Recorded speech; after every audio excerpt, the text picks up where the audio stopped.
twilight's last gleaming,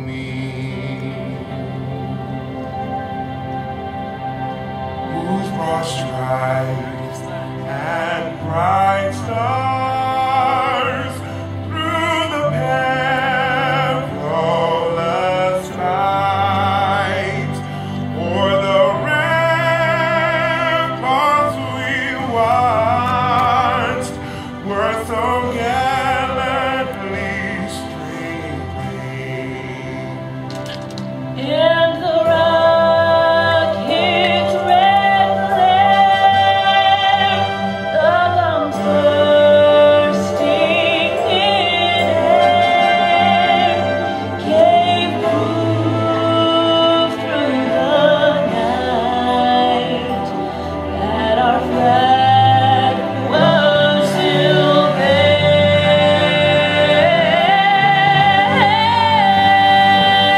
Oh, say does that star-spangled banner yet wave o'er the land of the free and the home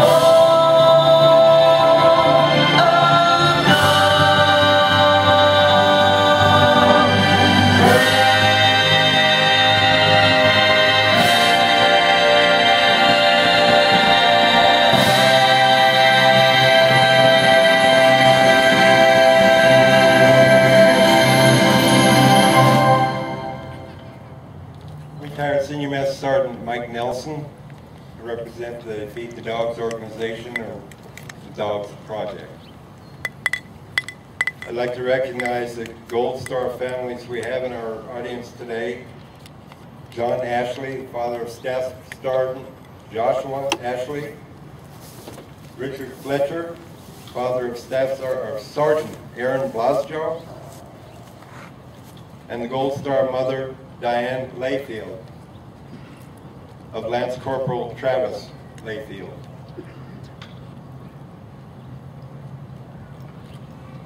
I'd like to introduce Lieutenant Commander Dennis Wheeler, Commander, Chaplain, Camp Pendleton.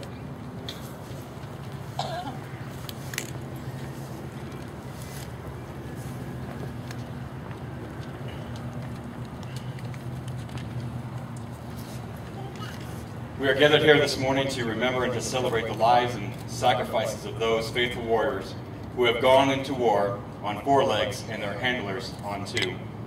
This memorial and others around the world pay tribute to the honor, courage, loyalty, commitment at both ends of the leash. Will you please join me in prayer as we bow our heads together? Heavenly Father, we come to you and before you this morning and ask for your blessings upon this ceremony. Lord, 13 years ago, this monument was unveiled to honor and remember the thousands of military working dogs and their handlers who have served our country in battle with distinction. We give thanks to you and to the thousands of others who worked tirelessly to change the saying that these dogs are America's forgotten heroes. They are forgotten no more.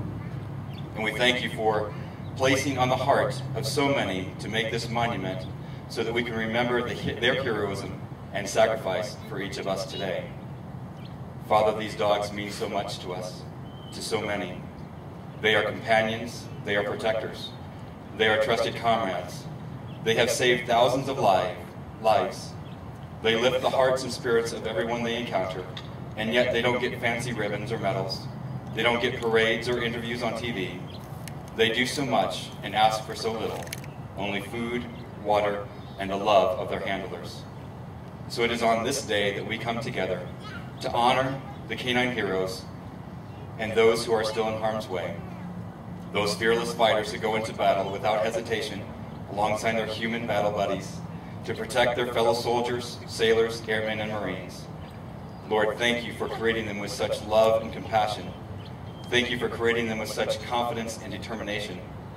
May we here today find in us what you have placed in them. We pray and ask all these things in the name of our most holy and precious Lord. Amen.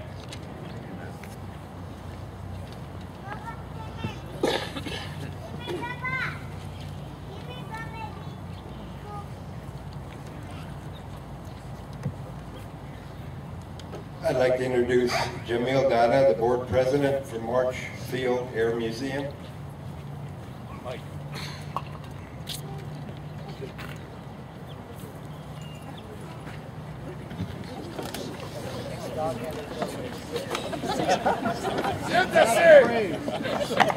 Yes, please.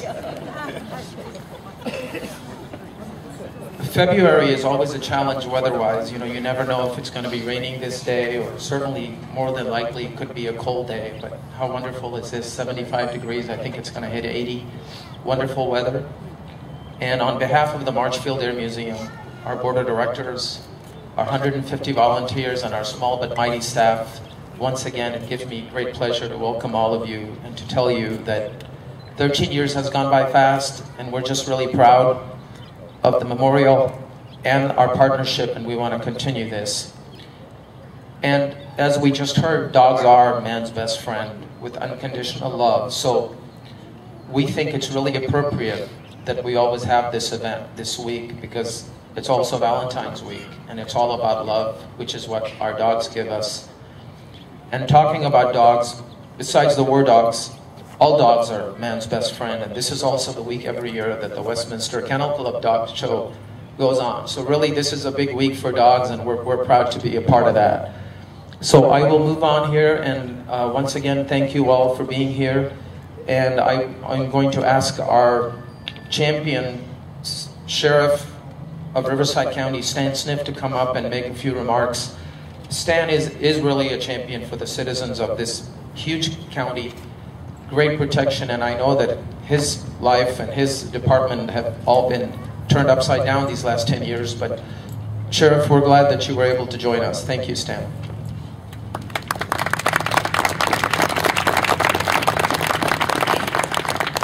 Well, it's my honor to represent the 4,000 men and women of the Riverside County Sheriff's Department, many of which also have military backgrounds.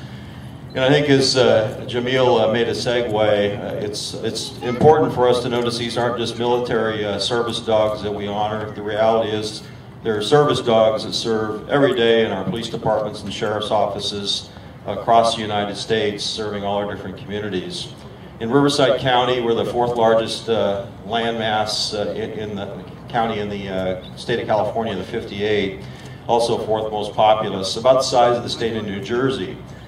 We could not do our jobs in patrol operations and operating our county jail system that serves all the different law enforcement agencies, securing some 90 courtrooms spread across that 7,300 square miles, and in our coroner operations without having integrated dog teams as part of that law enforcement effort. To date, the Riverside County Sheriff's Department has nearly 24 dog teams spread across those 7,300 square miles. We could not do those functions of protecting our communities without the dogs, and that same bond between the handler and the actual canine officer is the same as the military, and it falls in the same tradition and with the same risks involved. Just in the last year, we've seen a number of service dogs that were actually hit by gunfire, just like some of them have been injured in military operations all over. And I'll close with this. This has been a very tough week for law enforcement here across Southern California, and part of that tragedy impacted our own local communities here in San Bernardino and Riverside counties. And again, I thank all of you personally, and on behalf of the Riverside County Sheriff's Department and our citizens that make up Riverside County and the great community of Moreno Valley, for all of you coming out and supporting this event. The Sheriff's Department has been part of this since it where it started when Jeff Bennett first put together this effort to honor the memorial, have the memorial here on site, out here in this beautiful courtyard, to honor the service of law enforcement and military service dogs. And again, thank you.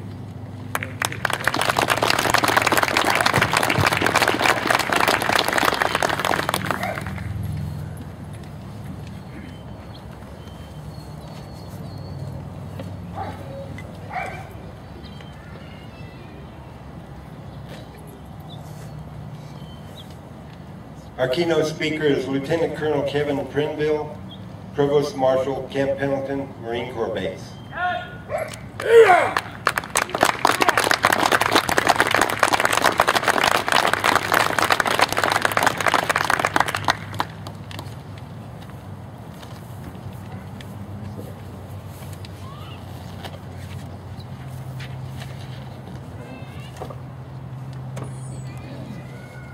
Ladies, gentlemen, and of course our distinguished canines here in the audience, because this is about you all today. Great round of applause for everything so far, and for a good weekend for these canine teams.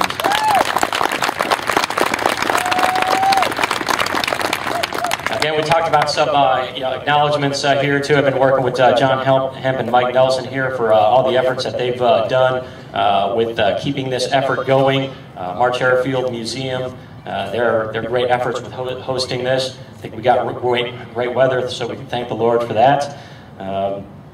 Feed the Dogs, the Dog Project, that has really done great efforts really for bringing things forward. The Gold Star families. Again, I want to acknowledge the Ashley family here and honor the sacrifices that your son and your loved one had made too. So it's always unfortunate that we have to go through and talk about some of the tragic events here. But again, we honor their legacy and move forward and help the healing process as best that we can. Again, we have Mr. Fletcher, son of Sergeant Blasto, as well. Sheriff, great comments too, and I just wanted again to discuss and honor not only our own canine handlers and some of our sacrifices, but the greater law enforcement community. We look at the war dogs, military working dogs, which is one of our key enablers in the law enforcement community. All our services really falls traditionally with the military police. We work hand in hand a lot of times with our civilian law enforcement counterparts. Our own law enforcement has gone through a lot of changes in the years with the civilianization, having a hybrid force of not only our service members, but our civilian police officers who've been a key enabler to keeping the continuity and having a lot of that expertise. And just like our civilian counterparts throughout the area, and within our own civilians, we have a lot of former service members, canines, who still want to serve their communities in great ways, and they've done that. Again, I do want to recognize and put out my deepest sympathies to members of our law enforcement community that have been killed in the line of duty. Officer Michael Crane from Riverside PD, and also Jeremiah McKay from San Bernardino County Sheriff's Office. Again, it shows the extension of our community and the sacrifice and being in the local area, and it's a very tumultuous times that we've had recently as a result of a cowardly and selfish individual that is out there, was out there. Again, with the history, really what we're talking about here, we're paying homage to the legacy of military working dog teams before us. Talked with John Hemp, kind of wanted to get some of the key topic areas to really talk about it, and he said focus on current service members and what we're doing. And we're going to be doing that, but we can't do that really without looking back and seeing what got us to this point. Again, the history of integrating military working dogs, you've seen that throughout, or dogs throughout history in warfare, even getting more involved in World War I, each of the world wars, and Vietnam. Again, a lot of that precedent really has been set by the personnel that have done these duties and our canines before this. We've seen the evolution of warfare in many ways, from conventional conflicts to the hybrid threats that we deal with nowadays. And we adapt our techniques, TTPs, and our dog programs have gotten a lot better and become more relevant in defense of our nation. Again, like I said, our current military working dog programs, we can't do it without the great solid foundation that everyone and a lot of our veterans here have built for us. So it's for us to carry on and to move us into the future. Yeah, we have all services that are serving in Afghanistan and throughout the world. Again, these MWDs, with their innate abilities there, have really proven the most reliable detection device out there. Again, we talked about an evolution to adapt to any type of evolving operational environment, everything from scouts, sentries, trackers, messengers, but we've seen a trend, especially with years of counterinsurgency, the integration of our dog teams into more offensive operations. I think this is important to note, because traditionally we've been seeing, even with our law enforcement, military, police, kind of defensive, inside the wire type capabilities. This has changed, especially with the proactive knowledge of how we can support our commanders and our forces to be out there involved in forward type operations, really making a difference in the battle space. And as counterinsurgency and regular warfare, they're more population-centric type operations, and those are the areas that we need to really influence. And our dog teams are out there integrated, embedded, and being out there on the front lines, leading, being at the point of all patrols, putting themselves in harm's ways, making the sacrifices, and showing their valor and courageous actions on a daily basis. Talk about some of the evolution technologies and how things back in 05-06 time frame, we've seen the morphing of the program, specialized search dogs, off-leash type capabilities, combat tracker dogs, again, evolving the field of what we have. Really, I didn't have a whole lot of experience with some of these new advances that we had. So we're based out of Camp Fallujah. We were running a mission today basically to search a bridge that was actually in Fallujah, but we had to go to Baghdad International Airport to pick up a specialized search dog and come all the way back to search this a bridge area, because they were going to be doing some construction projects. So we had to search it to make sure it was clear of explosives. So as our team rolls out, picked up, it was actually an Air Force handler. So we were waiting for the dog, and of course my experience really has been the Belgian Malinois and German Shepherds as military working dogs, as we knew. So we're talking to the airman who's going to be coming out with us with our patrol, and saw a small little Cocker Spaniel running around there. So again, it kind of shows that paradigm shift of how of how we evolve with new and emerging capabilities. And again, with kind of my mindset of what I've been used to. I asked I asked him, okay, we're ready to go grab your dog. Thing was going to be a German Shepherd. He goes, sir, this is my dog right here.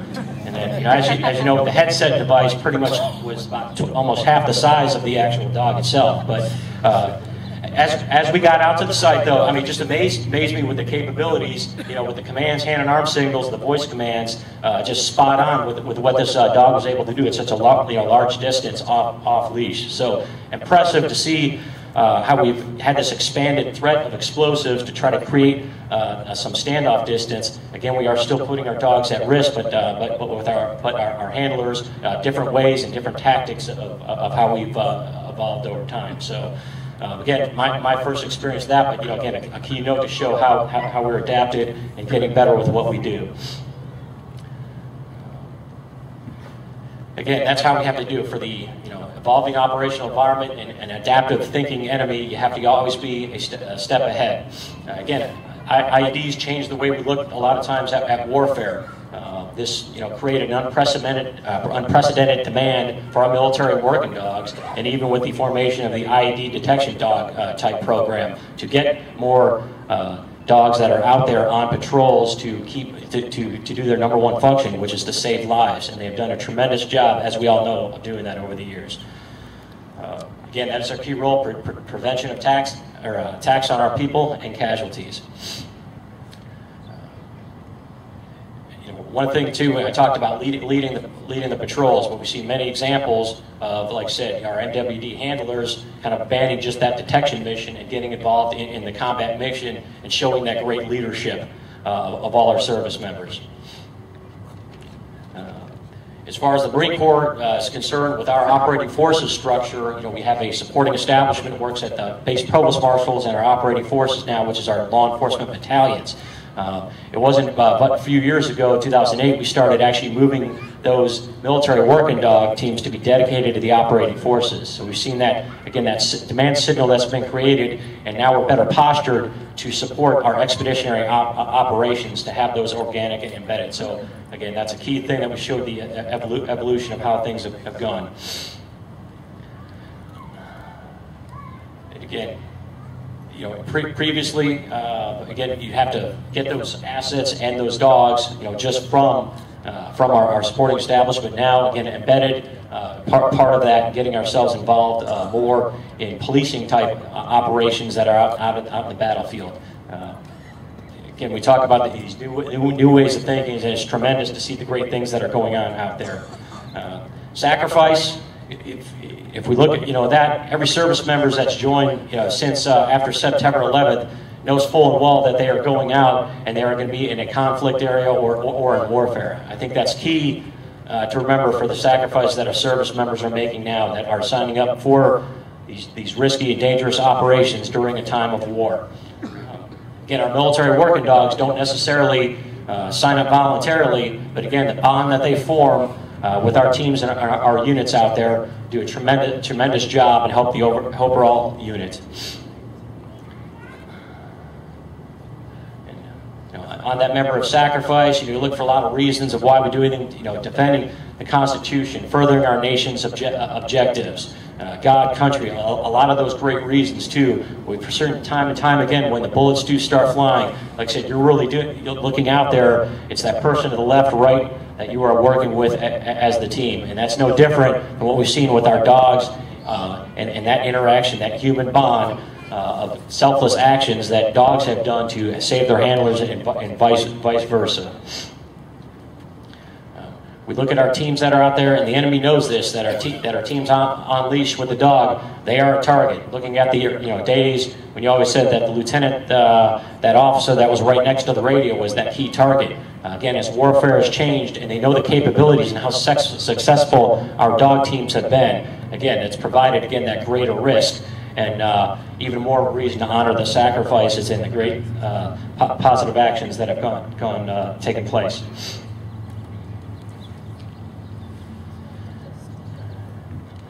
Again, as a reflection of the future, we have Afghanistan that is winding down, but if we look around, again, the operating environment is full of future challenges and dangers out ahead. Recent embassy attacks that we've seen, Turkey, Libya, Egypt, Yemen, this highlights the importance and relevance that we will be engaged heavily for years to come. Again, the face of warfare has changed. The clean, conventional type wars, we may not see exactly what we always expect. The hybrid threats, a mix of conventional warfare, irregular warfare, transnational organizations that are out there that are threats. The landscape out there is dangerous, but I think we're well postured for the future. A couple other things that I do want to highlight of just some of these examples of great sacrifice. I am using a lot of stories kind of on the Marine side too, but again, this is to highlight all the members of our service members, because there are many similar ones that are out there that are doing a tremendous job. Just even recently, Sergeant Sutra was awarded the Navy Cross, again, working as part of the Marine Special Operations Command. Again, their team was ambushed. They lost their team leader in the firefight, but again, his dog stayed by his side the entire time. Again, courageous actions almost over a 2-day firefight that was leading, directing action, evacuating, taking care of the wounded.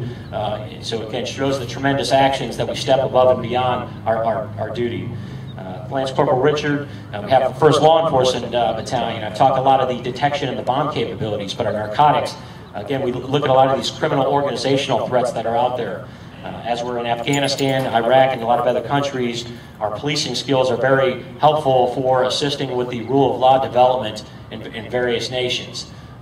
Doing partnering, police partnering, advising type missions, being integrated again in the area to help develop the rule of law system. So again, narcotics and that terrorism link, it's very prevalent as we've seen nowadays. But again, with Lance Corporal Richard, their dog had had the largest seizure in the Helmand province throughout the deployment. Over 6,000 pounds of illegal drugs that were seized. So this is very important, where it's not just an explosive threat that's out there, but our narcotic dogs are doing just a tremendous job as well over there. Even at Camp Pendleton, had one of our officers, Officer Sarton, and his dog Zeta. There was a machete-wielding Marine, and that's never a good thing that anyone wants to hear, especially when they have ill intentions. So our officers responded and cornered him in a wooded area. They released the dog, although the Marine did strike Zeta and caused injuries. Though our officers were able to get in there and apprehend that suspect. So again, the threats are all over the place. but it's great to see, again, as we have some of that recognition, the Rose Bowl parade here. This is the first time that a memorial has been done for this for war dogs in a major parade like that. So it's great to see that we are getting that recognition. We talked about some of the comments here too, the forgotten heroes. But I think based on the showing of personnel here today and the faith and great following we have, they definitely are not forgotten. The other thing too, I talked about the evolution aspect. Technology, we're always looking for these ways, physical security systems, to kind of bypass having personnel on the ground. Highlighted a regular warfare, population-centric type operations that don't necessarily, mean going after killing a identifiable enemy. All right, the enemy can be hidden within a population. We have to rely on influential actions as well. Some of those non-kinetic type methods of being successful. Again, the one thing that we know with that now is we never can replace having those boots on the ground. And as long as we're going to have boots on the ground with how the enemy operates, we will have our dog teams that are going to be embedded and integrated into everything that we do. Regular warfare is here to stay. Again, we are facing that enemy who is a thinking enemy who adapts with us, and we have to get ahead of the curve, be more proactive. The War Dog program, again, like I said, adopted for major conflict, but we've seen our relevance in small wards and that shift, again, from that kind of defensive type posture to be completely embedded in everything that we do. And again, we have different breeds, and each has their different characteristics that we leverage for the greater good. Talked about the team concept. MWDs are exactly like that. Again, it's that great nurturing relationship too. Our dog handlers are top notch. I know the Marine Corps, even years ago, when we had them recently even assigned out of the MP school, many people will tell you that we're instructors there. Every single hand would get up from that basic MP class that wanted to volunteer to be a dog handler. That is the dream of a lot of personnel in our community. And again, that's a tribute to the personnel that we have all here, and to have the ability to do all those great things out there is a tribute to that high quality individual that we have as our handlers. Again, it's that great relationship of being able to leverage those great characteristics to accomplish the mission and form that bond between a handler and MWD. Again, they complement each other great to provide that critical enabler. One of the things also that we've seen too, I think, for years, even after the Vietnam War, kind of adding even more insult to injury, again, the amount of euthanization for all the dogs that had. Again, in 2000, basically with the passage of Robbie's Law, this was a great thing here now that we had our military working dogs that would be eligible to be adopted, either from former handlers, law enforcement, or for carefully screened families. So again, this has been a great success story. We talked about a lot of the sacrifices, but I think very fitting and for what our dogs deserve. For years they didn't get that recognition, but seeing now they're able to transition into society. In the military, we spend a lot of times now, especially post-conflict, working on our transition readiness. Again, the key thing, key goal of the military to create those great service members to fight and win our nation's wars. But also one of the key things on the end state is to return productive, quality citizens to serve our society. And again, with the advent of the adoption program, we're now able to do the exact same thing for our dogs and recognize their efforts and to see them have life beyond the military. And again, it's kind of those intangibles that we see even out there in the battlefield, just that the presence of having a military working dog amongst those service members when times are tough, just kind of the soothing effect and calming the nerves a lot of times goes a long ways and helps diffuse a lot of tense thoughts that service members have within the unit. So again, it's part of that overall team effort that we see, and that morale boost that has that calming effect. Again, the human-like qualities, they're astounding. Unfortunately, if you really look at it by the book, our canines count as a piece of equipment. And again, I think that dishonors what we're trying to do. It dishonors them. It's not likely something that we can change, but we all recognize that their human-like qualities make them definitely a part of the team, and I think we've all recognized that, and that's why we have this great showing out here today.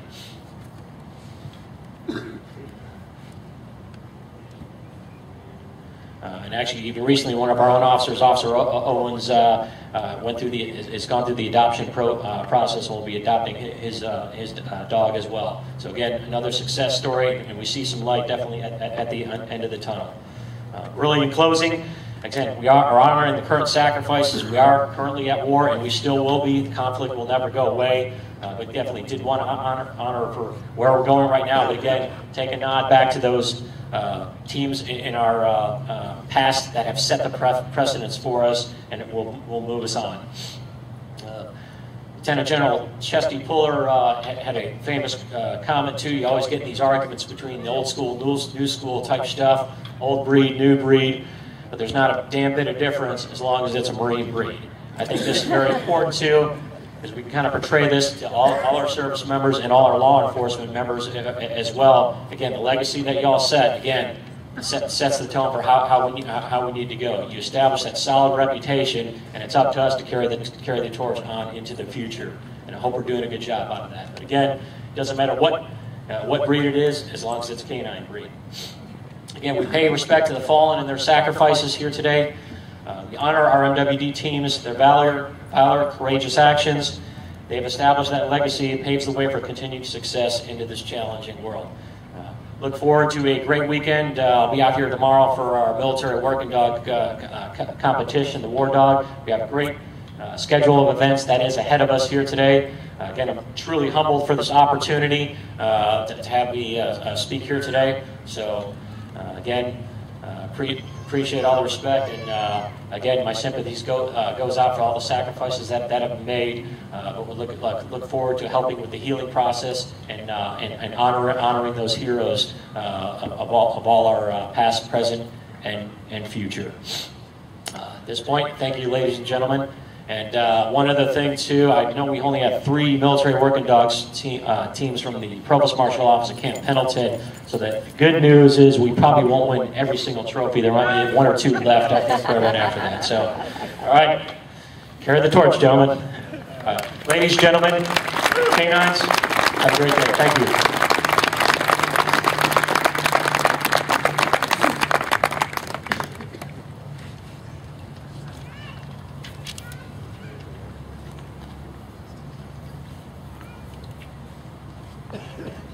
One thing following the colonel that our co-founder keeps telling me and everybody else that'll listen is that you can get an Army, Navy, Air Force, Marine, and Coast Guard into a bar and there'll be a fight.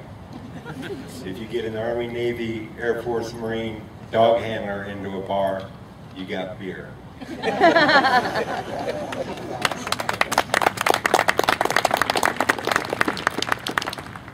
I'd like to introduce Master Sergeant Joel Burton from Edwards Air Force Base. He's the kennel master, and he's going to be reading the names of our lost Air Force dog handlers.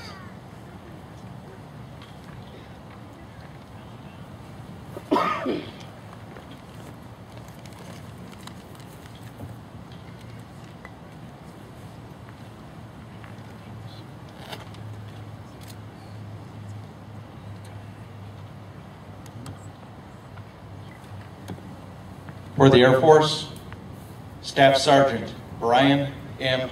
Carragher, killed 18 December 2010.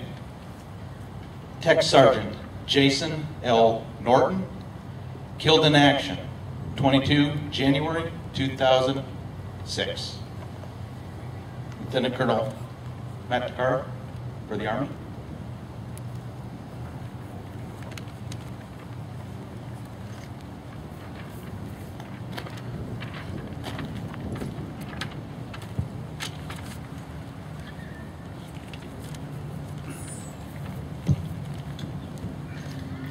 Sergeant Aaron J. Blasio, killed in action 29 May 2011. Sergeant Zina C. Kramer, killed in action 12 January 2011. Staff Sergeant Raphael A. Futrell, died 27 March 2009. Lieutenant Colonel Daniel E. Holland, DVM, killed in action 18 May 2006. Staff Sergeant James R. I. 5th, killed in action 28 August 2010. Sergeant Dick A. Lee, Jr., killed in action 26 April 2012. Sergeant Michael L. Prince, killed in action 15 September 2011. Sergeant First Class Gregory A. Rodriguez, killed in action 2 September 2008. Specialist Brandon K. Steffi, killed in action 25 October 2009. Staff Sergeant Donald T. Tabb, killed in action 5 February 2008.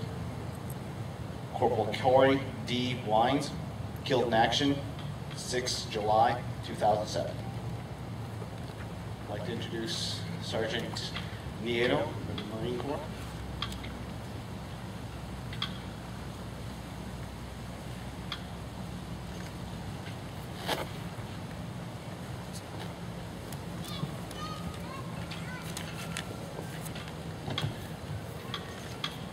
Sergeant Joshua Ashley, United States Marine Corps, killed in action 19 July 2012.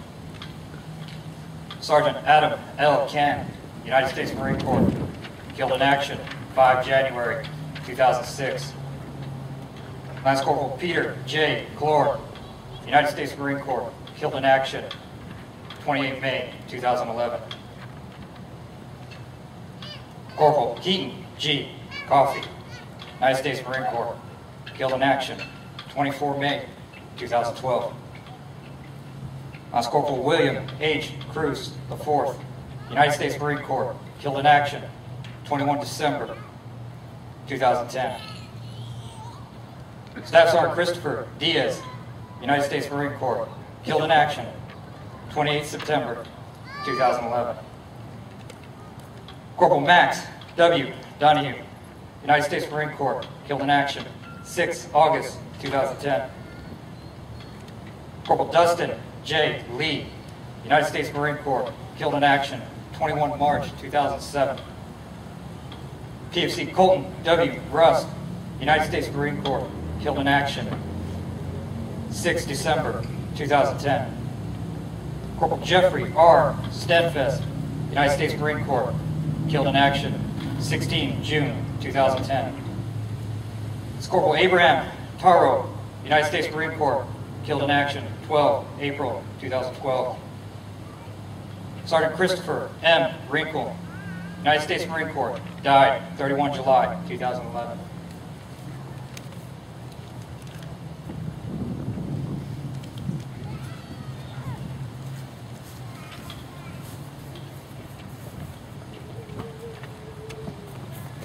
And Mr. Hemp, come up for the Navy reading.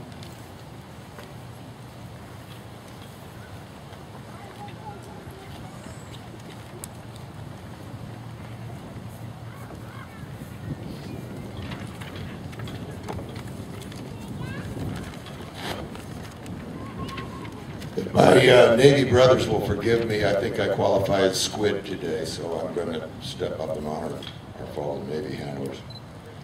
Master at Arms 2, Sean Brazos, U.S. Navy, killed in action 30 May 2012. Master at Arms 2, Michael Brodsky, U.S. Navy, wounded in action, died 21 July 2012. Master at Arms First Class, John Durandara, SEAL Team 6, U.S. Navy, killed in action 6 August 2011.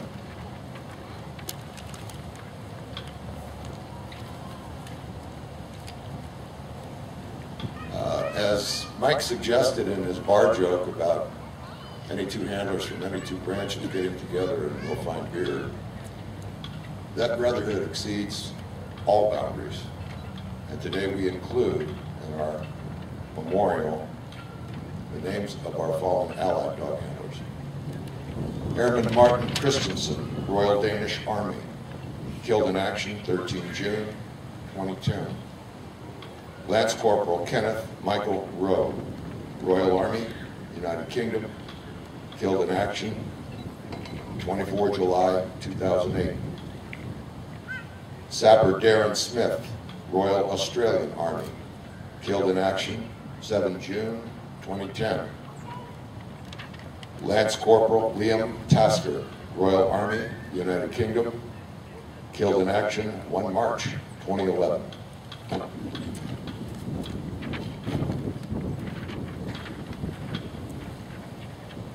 To the smart end of the leash, military working dogs, killed in action. MWD Marco, U.S. Air Force. MWD Cooper, U.S. Army. MWD Aris, U.S. Air Force. RAVC Sasha, Royal Army, United Kingdom. Military Working Dog Toby, U.S. Navy. Military Working Dog Macy, U.S. Army. IDD Rupert, U.S. Marine Corps. MWD Tar, U.S. Marine Corps. Royal Australian Armed Forces, CERE Herbie, Royal Army of Australia. Military Working Dog Loke, Royal Danish Army. IDD Lydia, United States Marine Corps. MWD Grief, United States Marine Corps. IDD Cole, United States Marine Corps. IDD Bingo, United States Marine Corps. IDD Kane, United States Marine Corps. RAVCE Theo, Royal Army, United Kingdom. Military Working Dog Patrick, United States Marine Corps. MWD Hunter, U.S. Army. MWD Tory, U.S. Marine Corps. MWD Tosca, United States Marine Corps. MWD Bart, U.S. Navy. IDD Archie, U.S. Marine Corps. IDD Sugar, United States Marine Corps. Military Working Dog Phoebe, U.S. Army. Military Working Dog Zora, United States Marine Corps. MWD Quake, Royal Australian Air Force. MWD Devil, Royal Australian Air Force. IDD Hero, United States Army. Military Working Dog Denant, United States Navy. IDD Bannon, United States Army. And EDD Tygo, United States Army.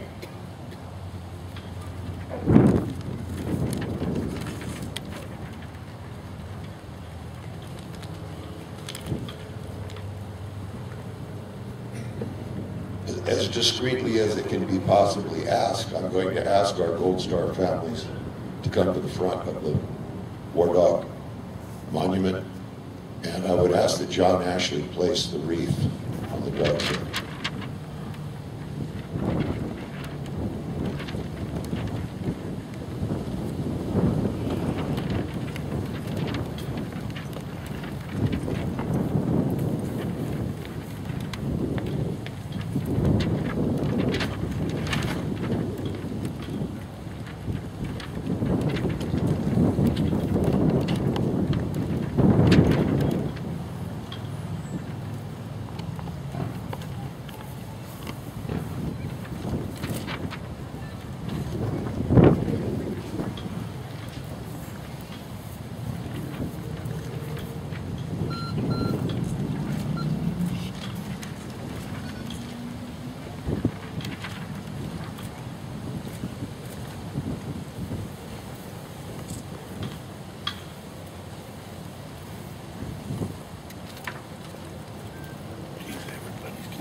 I trust our brother is in good company. In closing today, I would like to thank all of my brothers If you walk the dog in Southeast Asia, and I don't care which side of the river, personally from me, you rock. To all of my active duty kids, I think I'm going to say it out loud anyway, all of these active duty military dog handlers around here are my bastard children. And I'm damn proud of every one of them.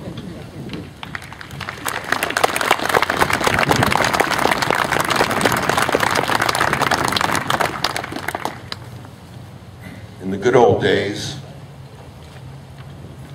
we got the job done. And when the book didn't work, we threw the book away. And we got the job done. We have been replaced, gentlemen, by the most professional group of individuals that wears the military uniform of the United States of America. They get the job done by the book. And they're proud of it. And to all of my bastard children, I'm extremely proud of each and every one of you. I salute you.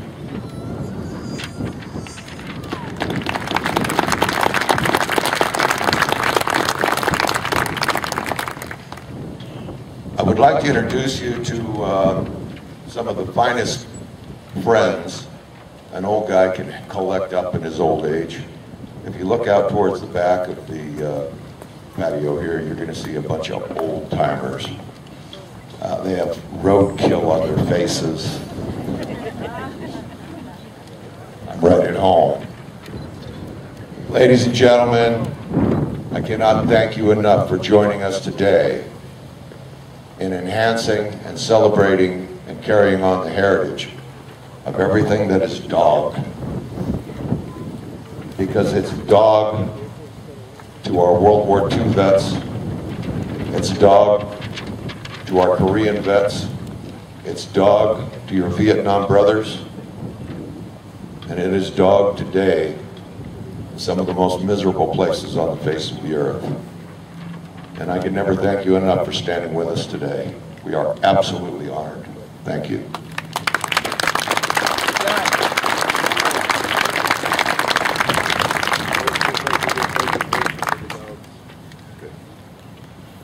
We are going to allow the Air Force to steal the podium. That's okay, I'm Air Force. We would also like to prepare you for the closing part of our ceremony.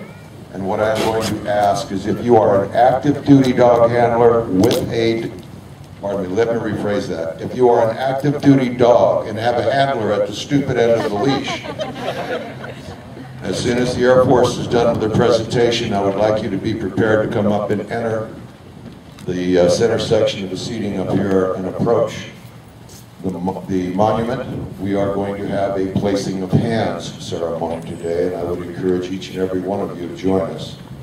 But we'll start with active duty military. We would also like to make sure that our good friends from Fort Irwin and Marine Corps Logistics Base, what is that called, Barstow? Were kind enough to join us and stand with us today. We'd like you to join us, guys. Following the active duty military, I would ask that the Sheriff's Department canine handlers bring their dogs through. Please remain in your seats if you're not with a dog until the dogs have been redistributed safely. And at that time, I'm going to ask our Gold Star family to lead all of our patriots here today in a laying of hands on the memorial. It has been an absolute honor to be a part of this project over the last 4 years. And I'm looking forward to working just as hard to make sure that this heritage continues. And on behalf of all of my friends and my brothers and all of the volunteers of the Dogs Project, we thank each and every one of you for joining us today. It's exceedingly important to us as well, kind of a selfish accommodation, but thank you very much.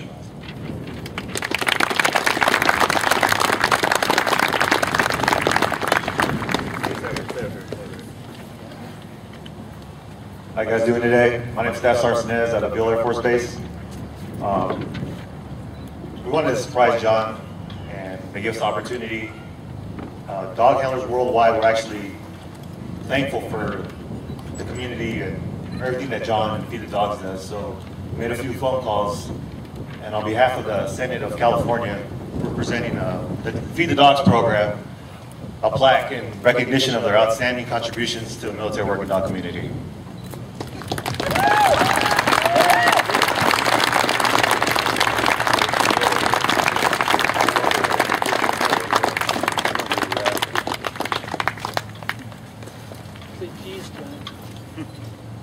Trying to smile. Even the government supports you.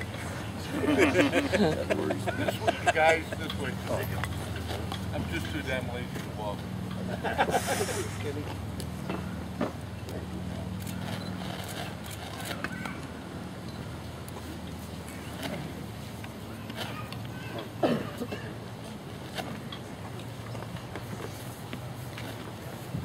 Hey, my old brother's back there in the back. Turned up. My old brother's back there in the back. You're gonna hear some bragging, dude. Can I read it? Yeah. By the Honorable Lou Carrera, 34th Senatorial District, relative to commending Feed the Dogs. Whereas, for its distinguished record of public service and immeasurable support of the military working dogs globally, Feed the Dogs is deserving of a special public recognition and the highest commendations. And whereas Feed the Dogs project has launched in spring of 2008 by 2 Vietnam dog handlers and a Da Nang parachute packer at the Provost Marshal's Kennel at Camp Con. I'll get it right, guys. Camp Pendleton. Military working dog kennels at Camp Pendleton, now Camp Can. And whereas the mission of Feed the Dogs is threefold: to provide steak barbecues to America's frontline defenders, to preserve the heritage that is canine, and to support the military working dog community at home and offshore. And whereas in addition to driving to military institutions throughout California to provide free barbecues for canine teams, their families, and veterinarians, Feed the Dogs volunteers also send care packages to canine teams and military working dog kennels offshore and downrange. And whereas the Dogs Project serves 22 military working dog kennels of the United States military in the greater Southwest, and provides essential support for recognition and appreciation to numerous other military kennels elsewhere in the continental United States in conjunction with affiliated veterans groups. And whereas Feed the Dogs has evolved into a leading organization in supporting military working dogs, a dynamic force striving to improve the quality of life of canine teams and their families who valiantly serve their country. Now, therefore be it resolved by Senator Lou Correa that Feed the Dogs be commended for the outstanding contributions it has made to the military working dog community and extended sincere best wishes for success in the future. Dated the 16th day of February 2013, signed by Louis Correa. Thank you, thank you, thank you, guys.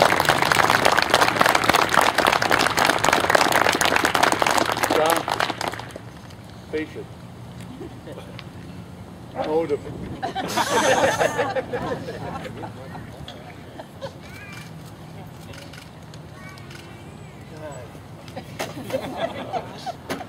You guys know what it's like dealing with PAO. We got ours.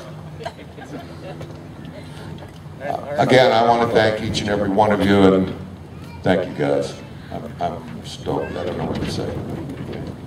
At this time, military working dogs attached to a handler, please proceed to the center lane of the seating area here and proceed to the monument. I'll instruct you as you get there.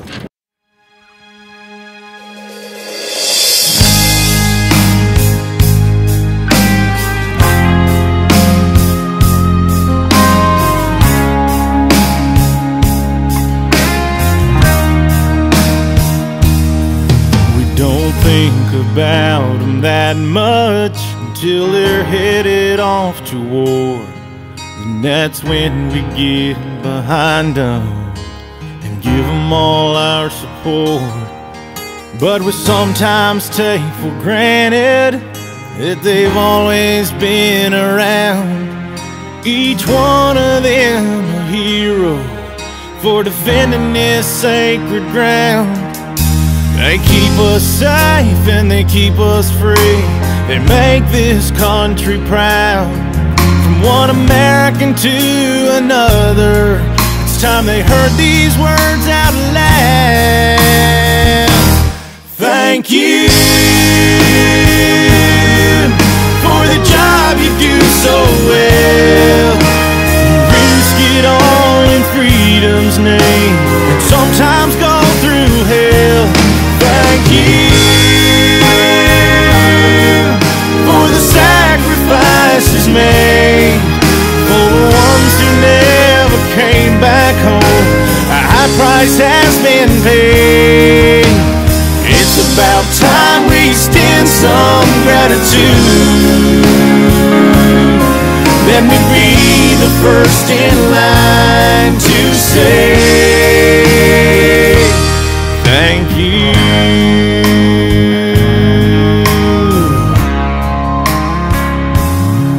I wanna offer my thanks to those men inside that VFW tonight, 'cause they were willing to do whatever it took, including laying down their lives on land on sea and in the air. A tough job day in and day out, but that's what being an American soldier is all about. Thank you for the job you do so well. You risk it all in freedom's name and sometimes go through hell. Thank you for the sacrifices made, for the ones who never came back home. A high price has been paid. It's about time we extend some gratitude. Let me be the first in line to say thank you.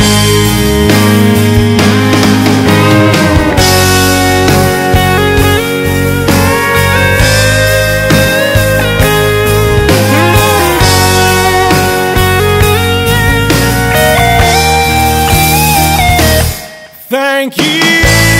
Thank you for the job you do so well. You risk it all in freedom's name and sometimes go through hell. Thank you for the sacrifices made, for the ones who never came back home. The highest price has been paid. It's about time we extend some gratitude. Let me be the first in line to say thank you. Thank you. Thank you. Thank you.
because of sacrifice from the lives of heroes.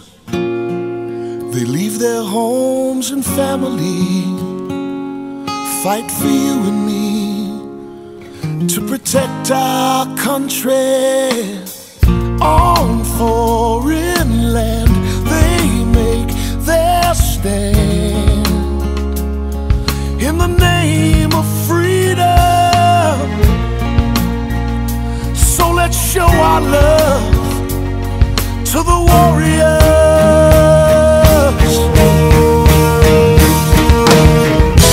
Thank you, soldier, for giving your lives, protecting me.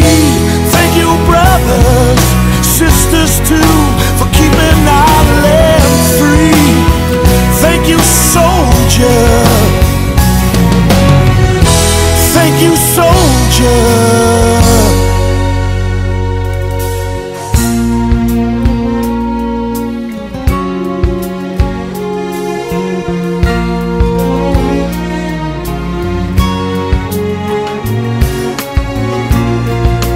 Somewhere on a battlefield, a soldier kneels in the burning sun, camouflaging all his fears as he volunteers to go and save someone.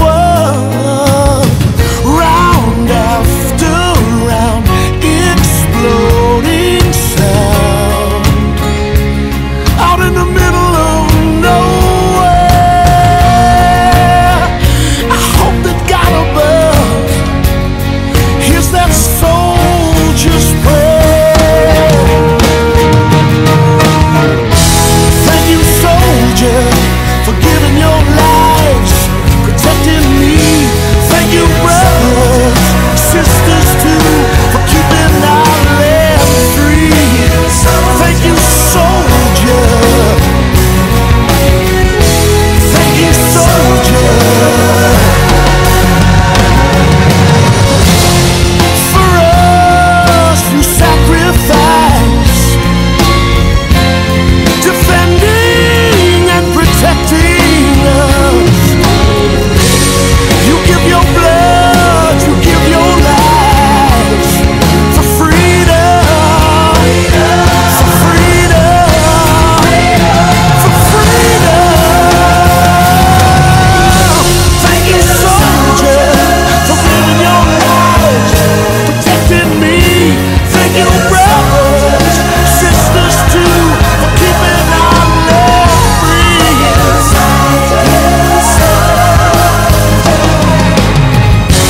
Thank you, soldier, for giving your lives, protecting me.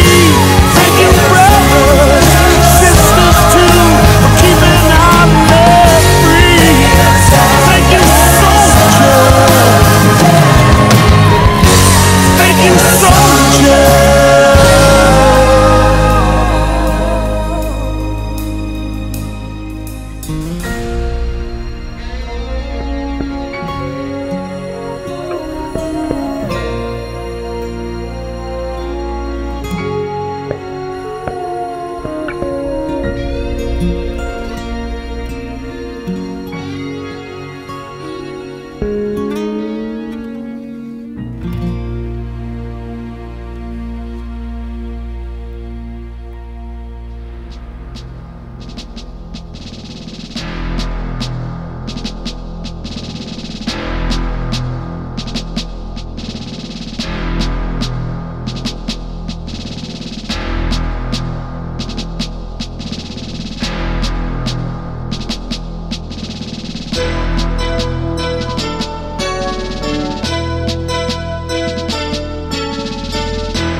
Yesterday heroes, home to stay, bearing the memories of 1,000 days.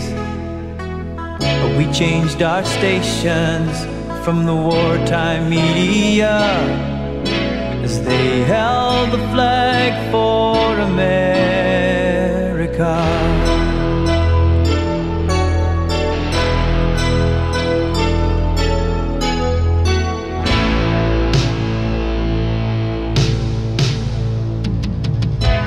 Ticker tape parades for victories won, do full honor for the gallant ones. But the eyes of the warriors, they still feel the pain from holding the flag for America. Uncle Harry, he was lucky. He came back here in one piece, but countless thousands others are sometimes forgotten casualties. And as we lay all snug and warm and tucked away in bed, oh, they held the flag for America.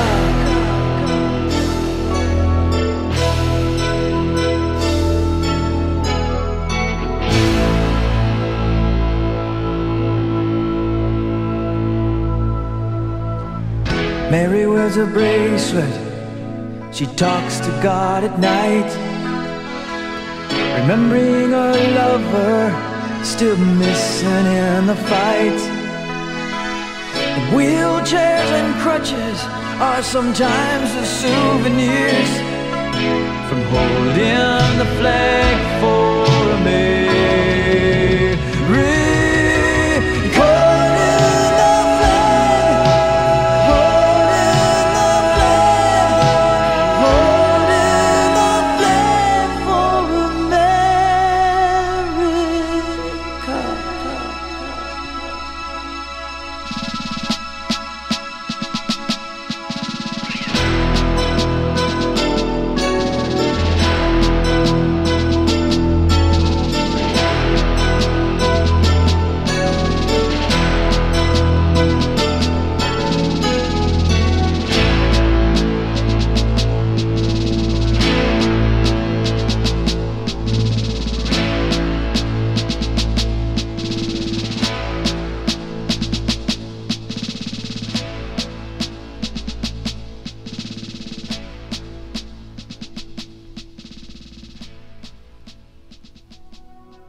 I saw was smoke and fire, I didn't feel a thing. But suddenly I was rising higher, and I felt like I just made the biggest mistake.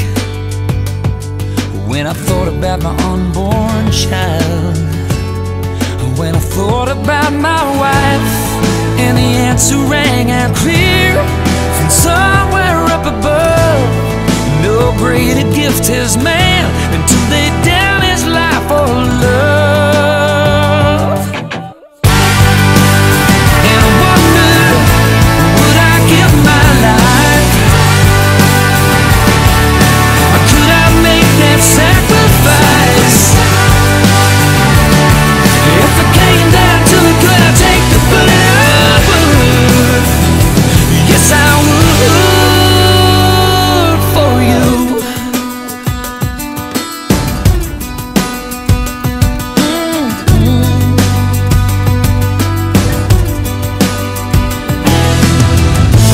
Maybe you don't understand, I don't understand it all myself. But there's a brother on my left and another on my right, and in his pocket just like mine. He's got a photograph, and you're waiting for him back home. And it's weighing on my mind. I'm not trying to be the hero, I don't wanna die, but right now in this moment, you don't think twice. I wonder, would I give my life? Could I make that sacrifice? If it came down to it, could I take the bullet? I would. Yes, I would.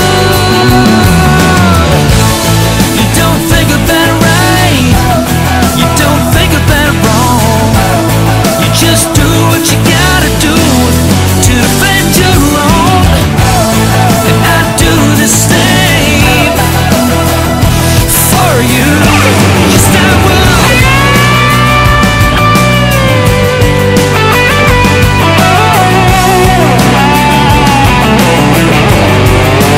Yes, I will.